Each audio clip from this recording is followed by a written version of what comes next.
Morning and welcome to the Business Playground. Today we are discussing real estate with one of the realtors I've worked with in the industry, and her name is Jessica Shook. Jessica, you just won the Century 21 Gold Award. How did that feel? And I also want to know a little bit about your background, how you got started in real estate. Okay. It felt pretty good. I had a really good fourth quarter of 2021. I really thank my clients and past clients for helping me achieve my goals there. As far as getting started in real estate, I started in October of 2015. I had been let go from my medical transcription job that just got outsourced, and it was just no longer a need in the area. And real estate is something I had tried about a decade earlier and then just never proceeded with it and got married and started having kids and yada, yada. Anyway. When I lost my job, I felt like that was a good time to get back into it. And so I had my 15-month-old child with me. I did the online classes, did the 3-day classes, and just jumped right in. Wow. So you did that all with having kid, marriage, and everything. You really had to buckle down. How did that work out? It was a really hard start for me. Despite knowing a lot of people, I had been working from home for 15 years at that time. Well, 10. I'd been working in the hospital before, but we didn't really see a lot of people, so I didn't really know a lot of new people and stuff. And so just finding new clients and stuff like that was really difficult for me. And it took me 6 months to get my first deal closed. So, yeah. Really? That was a little rough. Well, so did you start out here in Iowa? Yep, I've been licensed with Century 21 ProLink's since 2015, so in Sioux City. And now I'm year 7, I guess, so doing pretty well. Nice. Okay. So if you don't mind me asking, how many listings or properties have you sold? Oh, gosh. Off the top of my head, I'm not sure. It's over 100, but okay. I know I closed 30-some deals last year and the year before. Congrats. That's a big deal. The Gold Award. It's quite a bit, but I mean, they're all, you can look them up online, I guess. Okay. And so what states are you actually licensed in? I'm licensed in Siouxland, so that's Iowa, Nebraska, and South Dakota. I do the majority of my business in Iowa, though.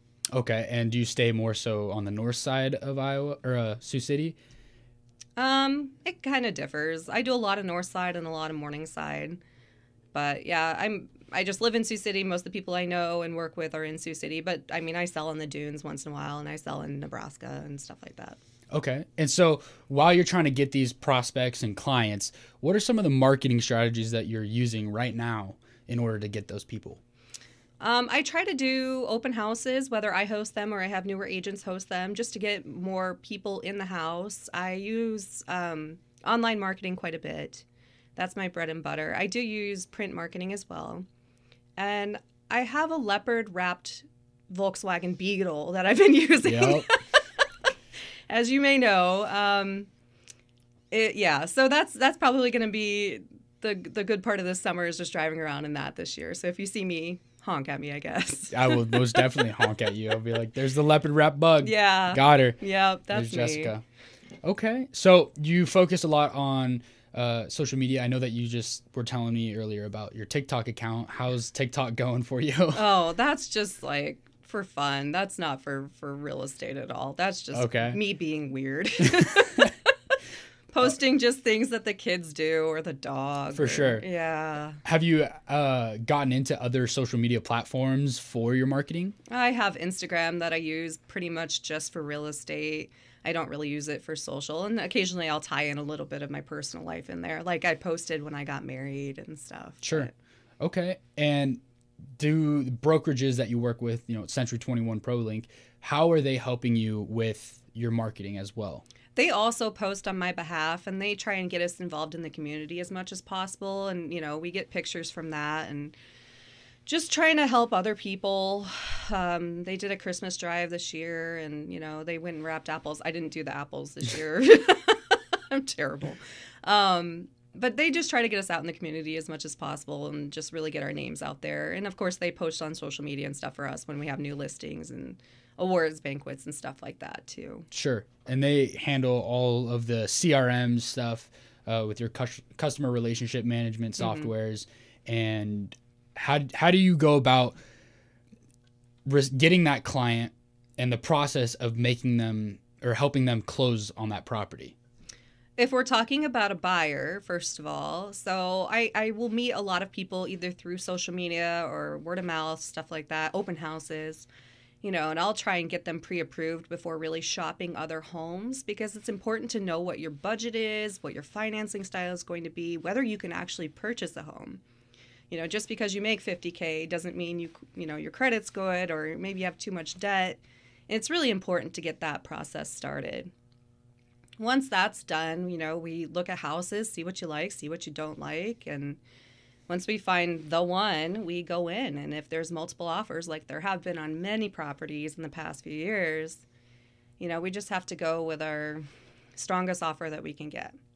If we're looking at the sellers, I like to go over there, meet and greet, do a little homework beforehand on their property, maybe come up with some comparable properties that have sold, and just kind of give them a broad idea of what their house may sell for. But sometimes you walk in the door and it's completely different, better or worse. I mean, condition makes a lot of difference when you're selling a house. And so I always recommend they start decluttering, start packing things away, because, really in as little as 10 days, if we had a cash offer, you could be out of your house, but generally about 30 to 45. So I like to encourage them to get their ducks in a row, and so we're not struggling at the end of the process. Makes sense. So if I'm a customer and you're my realtor, how would you guide me through the pre-approval process? Okay, so I usually recommend you go to your local bank.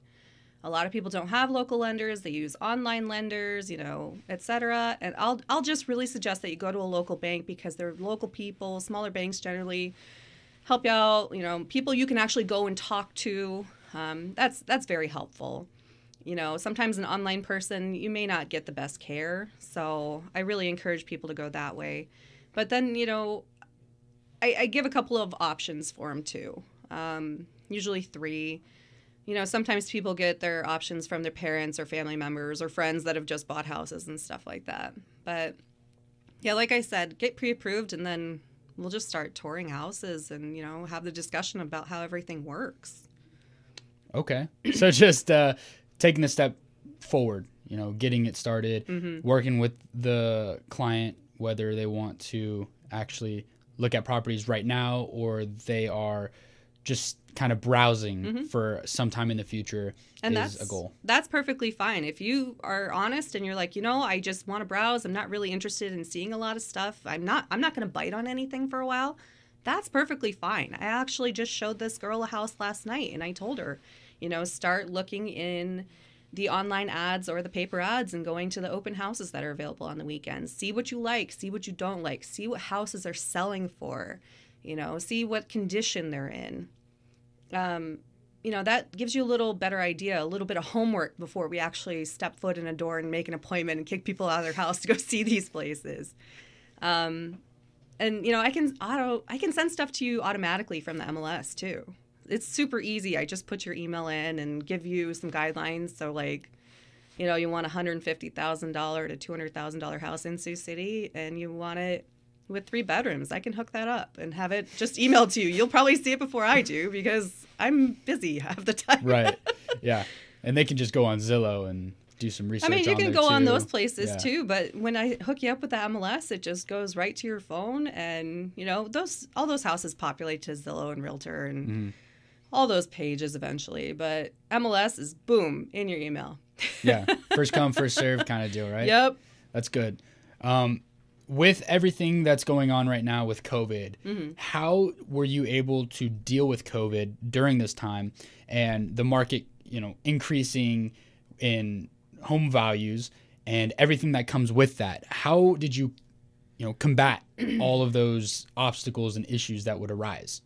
So it's really been a seller's market, and I was very fortunate last year to have more sellers than buyers. So, we would sell their houses a little easier than the buyers that are, competing against multiple offers to try and get a home, which we ran into quite a bit as well. But as far as initially when we were closed down, it was kind of bad because we couldn't do open houses. We, had to really watch ourselves, and a lot of people didn't want to meet. And I had a lot of sellers that didn't want to sell because they just didn't want people through their properties.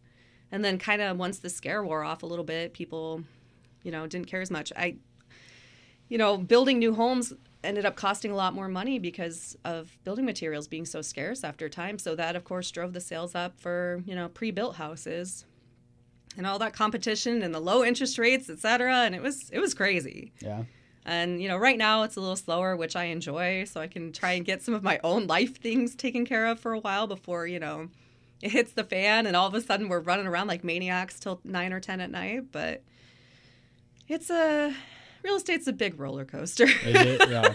A lot of ups and downs. Lots of ups and downs. Okay. And it's a fun ride. That's good. Mm-hmm. But also stressful It's sometimes. very stressful sometimes, yes. You're dealing with a lot of personalities, which don't mind me. I have a few as well. But still, it's a complicated job. And, it's a very high stress job. And it's a very emotional job for my clients. And I understand that. I just sold my own house last year, and it was tough. Really? It was an emotional thing. Yeah, I mean, it is. You don't think it will be, but it kind of is. It's an attachment, Yeah. You spent the time there and Yeah. everything. I've yet to buy my own house, so. Do you need a good realtor? I know one. Yeah. Oh, what's her name? I'd love to meet with her. Jessica Shook. Oh, there you go, Shook. Yes, for those who don't know, Jessica just got married, so her previous name was Jessica Kern. That's so me. if you see her on any websites, it's probably as Jessica Kern right now, not Shook. I believe. Just quite yet. I believe we got that updated yesterday, but Okay. sometimes it takes us a little bit of time to filter through. There you go. So she's Jessica Shook now for all of you guys who may want to work with a realtor. But otherwise, yes, realtors do deal with issues and they do arise just like with any other job. Yep.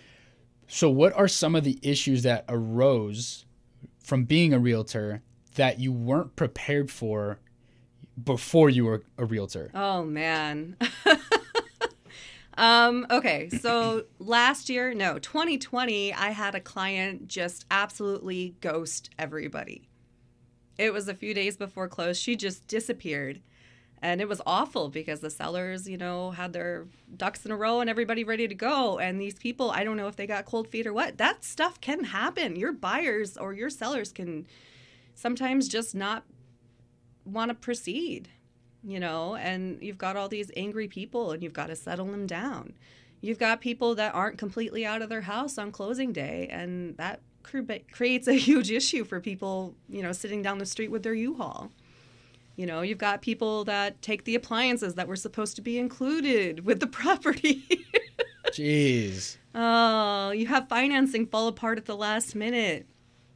There's so many issues that can arise. It's just crazy. And your job is really to just be, a fireman and put these fires out. And, then you've just got more knowledge for the next deal that looks like it's, teetering on top of the volcano. Sure. Yeah. Just working to that next deal. Yep. That's all you're trying to do. Yep. So when you're working with clients and they come across issues or they get cold feet, Yep. what are you doing? Are you just sitting back? Oh, no. I've got to keep that deal moving because Right. you know what? It's not fair for my client to pull out because, they've got cold feet or something like that. We try and really explain to them, me, the lender, et cetera. We try to really explain to them what they're buying. I always encourage a home inspection.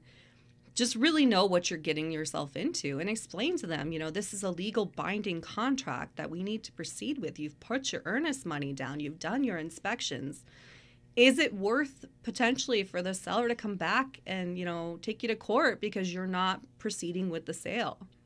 You have to really make that decision. And it does happen, and it's unfortunate, but I don't know. It's less than 5%. It's not a huge percentage of people, I don't feel, that do that. You just really need to be prepared to buy a house if you're going to buy a house, Don't just say you're going to do it and then, flip out at the end. This is somebody's life you're dealing with, so. Just commit. Commit to it, yes. And prepare. Put that ring on that finger There and you let's go. You have to. So with people's skills and coming to a client and dealing with these issues, I just love talking about issues that people deal with because there's so many that can arise. You're giving me anxiety. It's okay. I'm sorry. But what are some of the skills that people do need? I know that you can go through other courses, whether it's negotiation skills classes. A lot of realtors do have those little 3-letter abbreviations after their name on websites. Sure. So what are some of those skills or courses that realtors should be going through or can? I feel like you're really putting me on the spot right now because I don't have 3 letters after my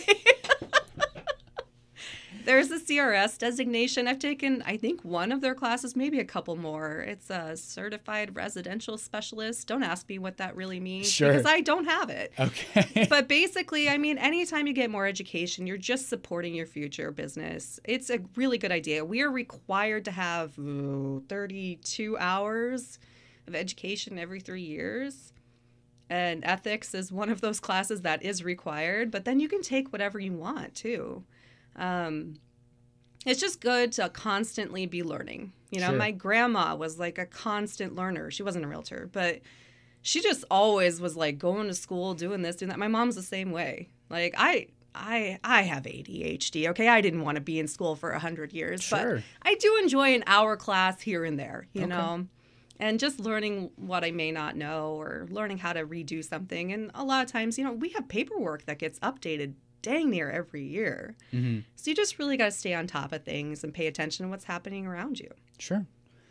Yeah, I don't mean to put you on the spot like that about your 3 letters. I have the RENE certification, so yeah. Big ups to you for that. It was a 16-hour course I took, and that instructor was fantastic. So good, I follow her on the internet. I'm glad.